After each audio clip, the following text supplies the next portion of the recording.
ஒரு கார்த்திகை மாத கருக்கிருட்டு. செங்கல்பட்டிலிருந்து படப்பிடிப்பை முடித்துக்கொண்டு எம்ஜிஆர் அவர்கள் நடுநிசி 12 மணி வாக்கில் காரில் வந்து கொண்டிருக்கிறார். கண் விழித்தவாறே தனது காரில் எம்ஜிஆர் அவர்கள் வந்து கொண்டிருந்த பொழுது வழியில் போலீஸ் உடையில் நின்ற ஒருவரை பார்க்கிறார். எம்ஜிஆர் அவர்களின் கார் அவரை கடந்து செல்கின்ற போது எம்ஜிஆர் அவர்களின் நெஞ்சில் பொறி தட்டுகிறது. ஆள் நடமாட்டமே இல்லாத இந்த அர்த்த ராத்திரியில் அந்த போலீஸ்காரர் பஸ்ஸுக்காக காத்து நிற்கிறார் என்பதை எம்ஜிஆர் அவர்கள் புரிந்து கொள்கிறார். உடனே தனது டிரைவரிடம் காரை நிறுத்த சொல்கிறார் எம்ஜிஆர். கார் பின்னோக்கி வருகிறது. போலீஸ்காரரின் அருகில் காரை நிறுத்தி கதவை திறந்து ஏறுங்கள், எங்கே போக வேண்டும் என்கிறார் எம்ஜிஆர். பரவாயில்லை, நான் பஸ்ஸிலே வந்து விடுகிறேன் என்கிறார் அந்த போலீஸ்காரர். நேரமாகிவிட்டது, இனி இந்த ரூட்டில் பஸ் கிடையாது, ஏறிக்கொள்ளுங்கள் என்று எம்ஜிஆர் அவர்கள் வலுக்கட்டாயம் செய்ய போலீஸ்காரர் வேண்டா வெறுப்பாக ஏறுகிறார். காரின் உள்ளே லைட் போட்டு சாப்பிட்டீங்களா என்று கேட்டுக்கொண்டே தனது சீட்டுக்கு பின்னால் இருந்த பிஸ்கெட் பழங்களை எடுத்து கொடுக்கிறார் எம்ஜிஆர். இப்படி ஓசியில் பயணம் செய்வதே எனக்கு உடன்பாடில்லை. இன்னும் நீங்கள் உண்ண சொல்லி வேறு என்னை இழிவுபடுத்தாதீர்கள் என்று போலீஸ்காரர் மறுக்கிறார். எம்ஜிஆர் அவர்கள் பூரிக்கிறார்.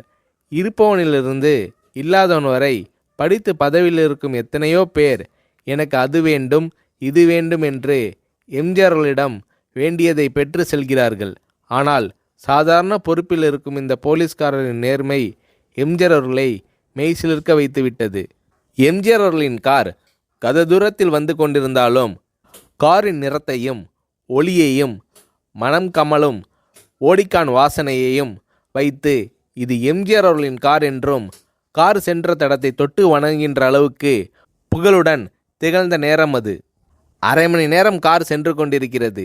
ஆனால் அதுவரை எம்ஜிஆர் அவர்களை பற்றி பெரிதாக போற்றி புகழ்ந்து பேசாமல் அந்த போலீஸ்காரர் வந்ததே புரட்சித் தலைவர் எம்ஜிஆர் அவர்களுக்கு அந்த போலீஸ்காரர் மீது மரியாதையை கூடுதலாக்கியது. நான் தான் எம்ஜிஆர் என்கிறார் எம்ஜிஆர். கேள்விப்பட்டிருக்கிறேன் என்கிறார் அந்த போலீஸ்காரர். பொன்மனச்செம்மல் எம்ஜிஆர் அவர்களின் முகத்தில் கோபம் இல்லை, பதிலுக்கு பொன்முறுவல் மலர்கிறது. என் படங்களை பார்த்து இருக்கிறீர்களா என்று கேட்கிறார் எம்ஜிஆர். நான் சினிமாவே பார்ப்பதில்லை என்கிறார் அந்த போலீஸ்காரர். புரட்சித் தலைவர் எம்ஜிஆர் அவர்கள் இன்னும் பிரமிக்கிறார். இப்போது கார் சத்தத்தை தவிர ஒரே நிசப்தம். போலீஸ்காரர் தனது வீட்டிற்கு 1/2 கிலோமீட்டர் தூரத்திற்கு முன்பே காரை நிறுத்த சொல்லி இங்கேயே இறங்கிக் கொள்கிறேன் என்கிறார். ஏன், நீங்கள் குறிப்பிட்ட அந்த விலாசம் இன்னும் 1/2 கிலோமீட்டர் தூரம் இருக்கிறதே என்கிறார் எம்ஜிஆர். சாதாரண போலீஸ் உத்தியோகத்தில் இருக்கும் நான் காரில் வந்து இறங்கினால் என் வீட்டிற்கு அருகில் உள்ளவர்கள் என்னை தவறாக நினைத்து கொள்வார்கள். இதுவரை இப்படி நான் யார் காரிலும் ஓசியில் வந்து பழக்கமில்லை. நீங்கள் இவ்வளவு தூரம் செய்த உதவிக்கு நன்றி என்கிறார் அந்த போலீஸ்காரர். புரட்சித் தலைவர் எம்ஜிஆர் அவர்கள் அதற்கு மேல் எதுவும் பேசவில்லை. அவர் எந்த போலீஸ் ஸ்டேஷனில் பணிபுரிகிறார் என்பதை மட்டும் கேட்டு தெரிந்து கொண்டு கிளம்புகிறார்.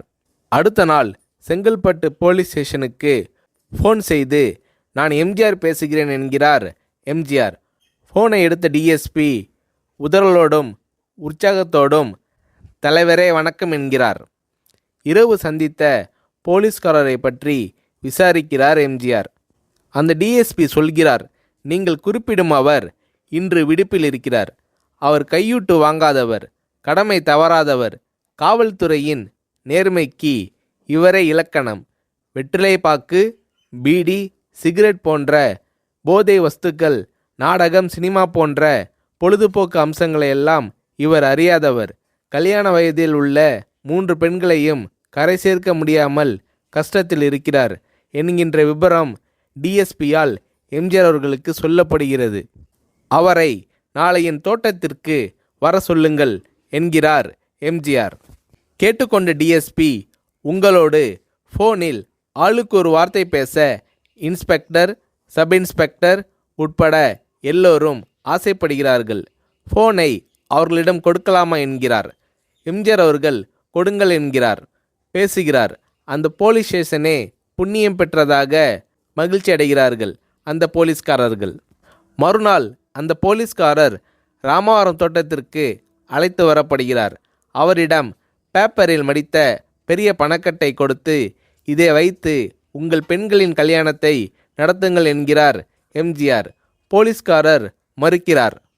நான் ஏதாவது உங்களிடம் காரியமாற்ற சொல்லி அதற்காக கொடுத்தால் அது தவறு. என்னால் ஆக வேண்டியது உங்களுக்கும், உங்களால் ஆக வேண்டியது எனக்கும் எதுவும் இல்லை. நான் உங்கள் கூட பிறந்த ஒரு சகோதரனாக நினைத்து கொடுக்கிறேன், பெற்றுக்கொள்ளுங்கள் என்று சொன்ன பிறகு கேட்டும் கூட கிள்ளி கொடுக்காத கனவான்கள் வாழும் இந்த உலகில் ரோட்டில் நின்றவனை அழைத்து சென்று அள்ளி கொடுத்த எம்ஜிஆர் அவர்களின் கருணையில் நெகிழ்ந்து போய் பெற்றுக்கொள்கிறார் அந்த போலீஸ்காரர். பிறகு ஒரு தேதியில் புரட்சித் தலைவர் எம்ஜிஆர் அவர்களே சென்று அந்த போலீஸ்காரரின் 3 பெண்களின் திருமணத்தையும் நடத்தி வைத்து வாழ்த்தி இருக்கிறார்.